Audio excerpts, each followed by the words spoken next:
Bon, vous avez téléchargé des images de villes, de buildings, de skyscrapers.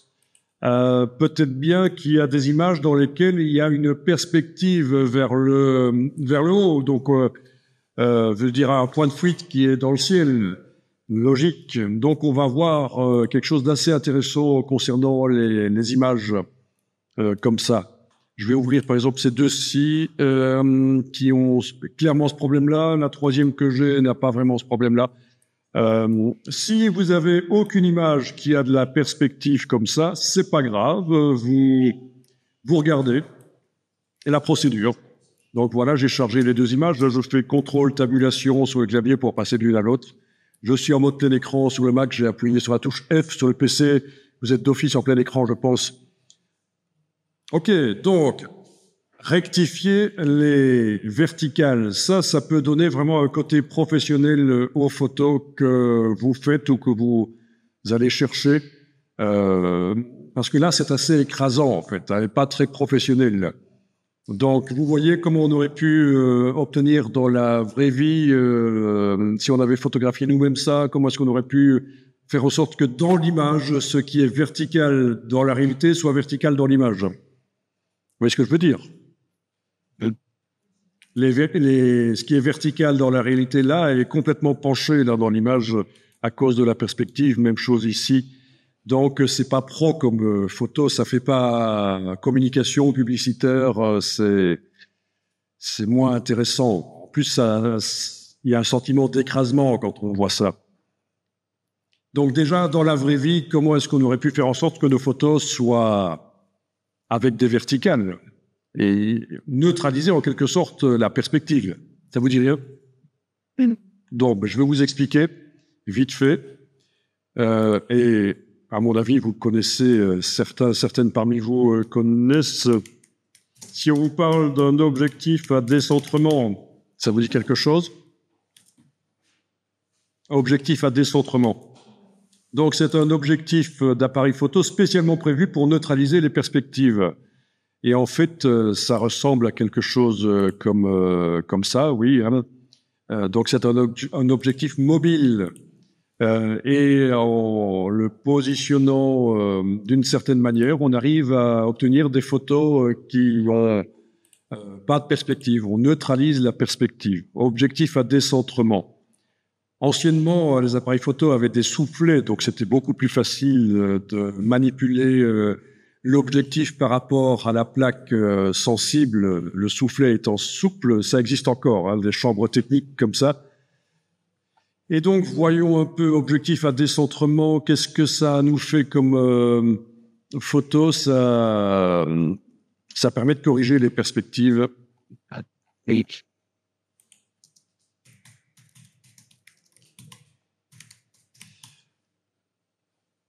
Ça permet normalement de corriger les perspectives et d'obtenir des photos dans lesquelles vous avez les verticales qui sont bien verticales dans la photo. Et donc, ça fait plus pro tout de suite. Donc ça, c'est assez intéressant de voir ça. Malheureusement, il faudrait que je me souvienne comment ça s'appelle en anglais, parce que j'aurais certainement beaucoup plus de résultats. Je vais peut-être aller voir de ce côté-là. Voilà. Bascule et décentrement, voilà, les tilt shift. Voilà, donc voir un peu ce qu'ils en disent ici sur photographe architecture. Est-ce qu'ils montrent un exemple? Non, ils montrent un exemple de tilt shift, de flou, mais... Ok, donc c'est ce qu'on va faire ici.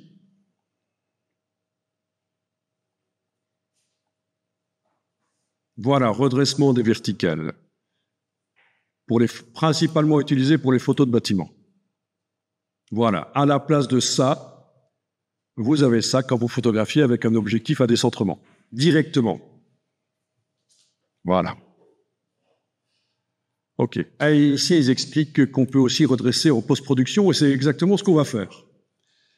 Parce que c'est quand même plus facile que de s'acheter un objectif qui coûte plusieurs milliers d'euros. Ok, donc on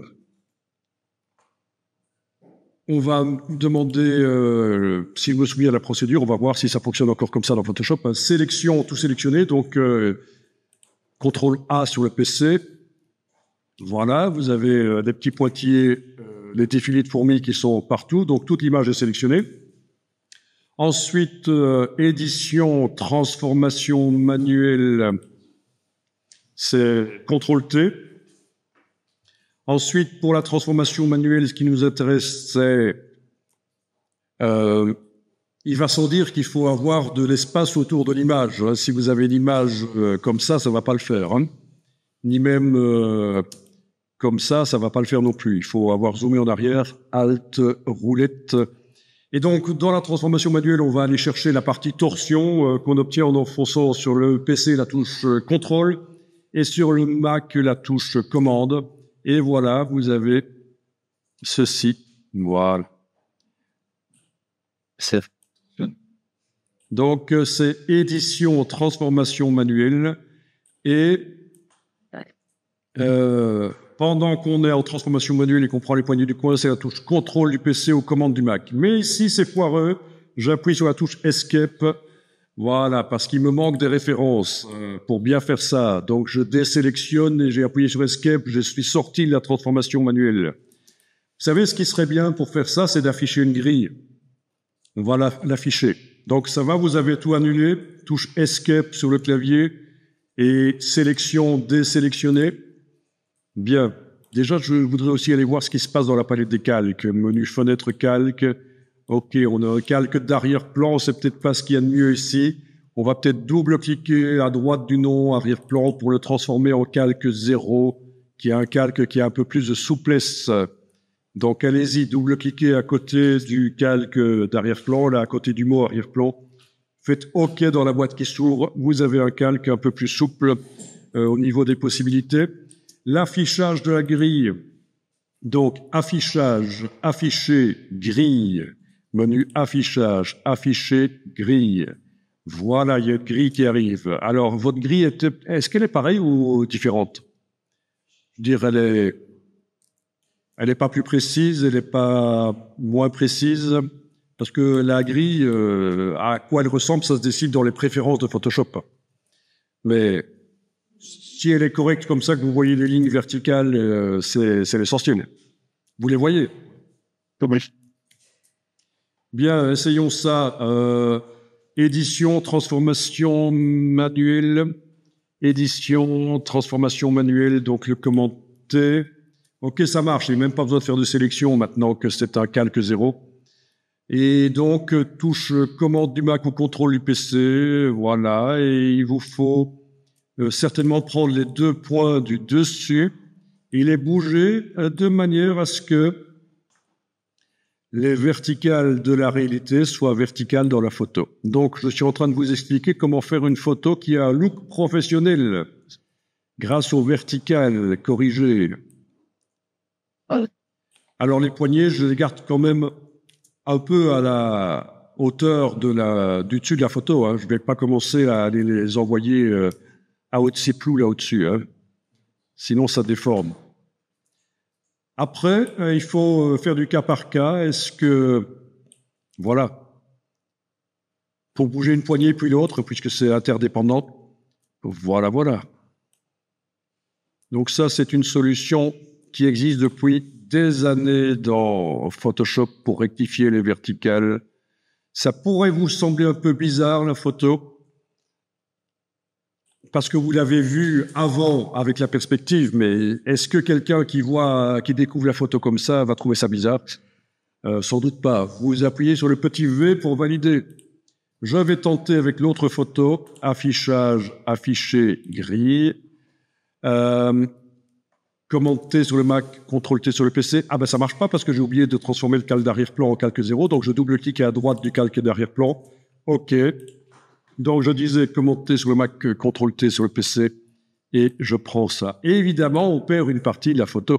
Enfin, si ça vous ennuie, il aurait fallu agrandir la zone autour de la photo avant de faire ça, et puis avoir recours au remplissage IA pour combler les trous. Mais bon, c'est pas extrêmement grave de perdre une partie de la photo. Vous voyez, les pixels qui sont là en dehors, ils sont perdus à jamais.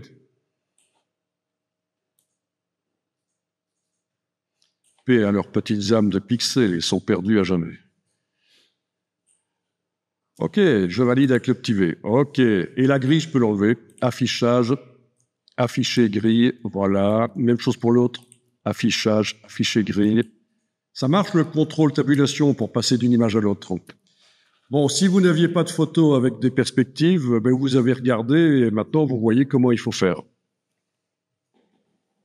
Donc, on est d'accord, ceci c'est plus sérieux que ce qu'on avait avant et que je peux faire réapparaître si je vais dans fenêtre historique, la palette historique et que je vais revenir sur ouvrir. Voilà, c'était comme ça et maintenant c'est comme ça. Même chose ici, c'était comme ça et maintenant c'est comme ça. Donc toutes les actions que vous faites dans Photoshop sont accessibles par là.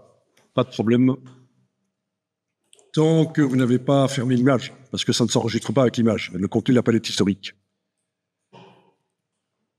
La palette historique, c'est intéressant parce qu'elle permet d'être créatif dans Photoshop, même si on connaît vraiment pas Photoshop, n'importe qui peut être hyper créatif avec plein de filtres, de corrections couleurs, etc. dans Photoshop grâce à la palette historique. D'ailleurs, je vais l'ajouter à la liste des choses qui sont intéressantes à voir, la palette historique de Photoshop.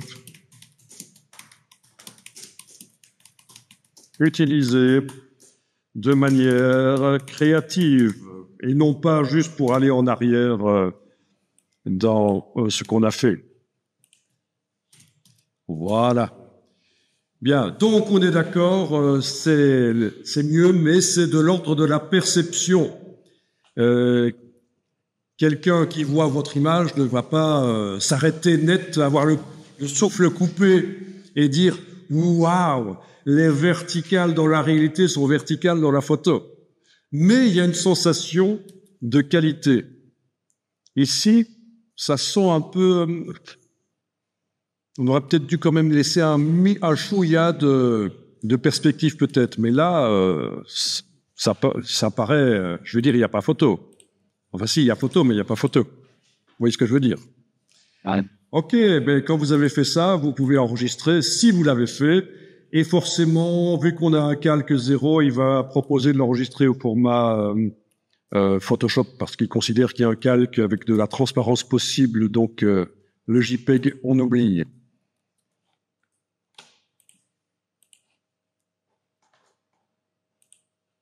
Voilà.